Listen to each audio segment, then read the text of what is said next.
Most beginners think they need a better brush, better products, or better hair.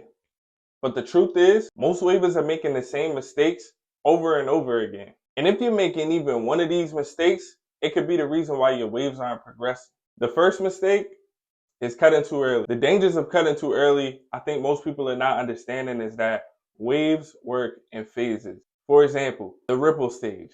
The ripple stage is one of the first ugliest stages you have to get through. And from the ripple stage, your waves will develop. If you keep cutting or cut early before your waves have time to develop, you are going to remain stuck and see delayed progress as long as you keep doing that. Every ripple doesn't need a haircut, and your hair needs time to train. So we want to avoid cutting too early. The second mistake, not brushing long enough. I wouldn't say you need to brush longer, but you need to brush more. Brushing is the most important thing when it comes to developing waves. Consistency beats time. If you're not consistent, your progress is going to be inconsistent. Regardless of if you're brushing from 5 to 10 minutes or 20 to 30, as long as you're doing it consistently every day, your waves will progress. My brush sessions are not as long as they used to be, but I still make sure that I brush at least 3 times every day. Mistake number 3, brushing the wrong angles. Brushing the wrong angles or improper angles is a mistake that can delay your progress. This is why I always encourage mirror brushing. When you brush using a mirror, you are able to see your whole canvas. You are able to study every angle after you learn your pattern and learned all your angles to your pattern. And every time you brush, you are hitting the same exact angles. Brushing and proper angles will create inconsistencies in your waves. And try to avoid blind brushing as much as possible. It's about precision. So I don't care how well you think you know your angles. There's no way that you 100% know you are hitting that angle properly without mirror brushing. Mistake number 4, and this mistake is the reason why a lot of people end up quitting waves before they even really get started. Expecting results too fast. Weeks, months, everybody sees progress at different lengths and everybody has a different timeline, especially if waving is something that you're new to. You have to learn hair textures, you have to learn hair type, you have to learn what works for your hair. There's a lot of things that come into becoming a real waver. So when you expect results too fast, it's just going to discourage you and it's going to set you back and you're probably going to quit. Mistake number 5, products. One of the first things beginner wavers do is they get into this product obsession.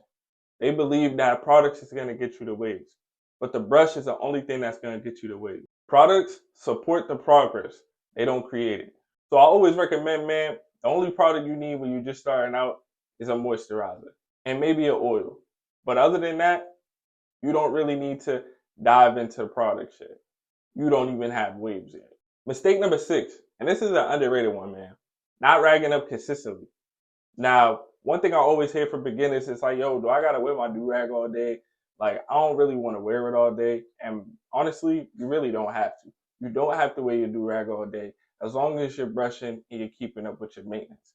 But if you're not ragging up consistently as far as making sure you're ragging up before you go to sleep, you are just delaying your progress and getting waves is going to be a struggle. After every brush session, you want to rag up. The do-rag is what saves your progress.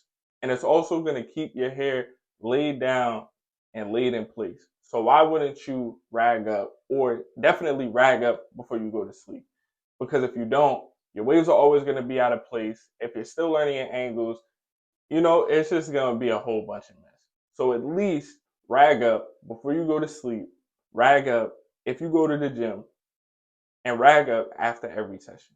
Other than that, you should be good. Number 7. These are one of my favorite mistakes to talk about, man, because I know how it is. Ignoring the crown. As a beginner waver, I'm sure you don't touch your crown. I'm sure you probably can't find your crown, or you just avoid your crown. That is not something you want to do, man. The crown is your foundation. Every brush stroke should be coming from the crown. Every angle should be coming from the crown. That is the flow. That is where the flow begins. What most beginners do is they just brush the top. You will never have a fully developed pattern if you do that. It is going to be a struggle for you to lock in that crown when you're finally trying to get the full picture to lock in. Include a crown session and stop ignoring it. Number 8, this might be the biggest mistake on this list, overwolfing. As you get into waving, you are going to hear that one of the biggest things that you should be doing is wolfing. And while that is correct information, a lot of wave educators don't talk about how overwolfing is a thing as well. For one, you have to learn how to wolf correctly. So I wouldn't recommend diving into a full long wolf if you don't even know what you should be doing. You don't want to wolf until you're over curling, so you don't have track of your crown. You're not doing your washing styles. I mean, that's just a disaster waiting to happen. And on top of that, you probably don't even know your curl length, so you're gonna cut wrong and you just wolfing all that time for no reason. Learn the art of wolfing before you get into doing it and avoid overwolfing. Wolfing should help your waves, not make it harder to manage your waves. Number 9, comparing, bro. Comparing is another thing that is gonna delay your progress, discourage you, make you give up, make you quit. When you see other waivers, these elite waivers, dog, you gotta know they put in pain, they put in time, they put in brush work. Years and years of brushing. Anybody you see with nice waves or elite waves, they put in work. They went through the trials and error. They learned from their mistakes. They had to learn everything that I'm teaching you guys now. If you are comparing your chapter 1 to someone else's chapter 20, that ain't helping you. You're not gonna be there in 2 days or even 2 weeks. You know what I'm saying? This is a monthly thing, a yearly thing to develop real waves. Which leads me to the final one, man. Don't quit.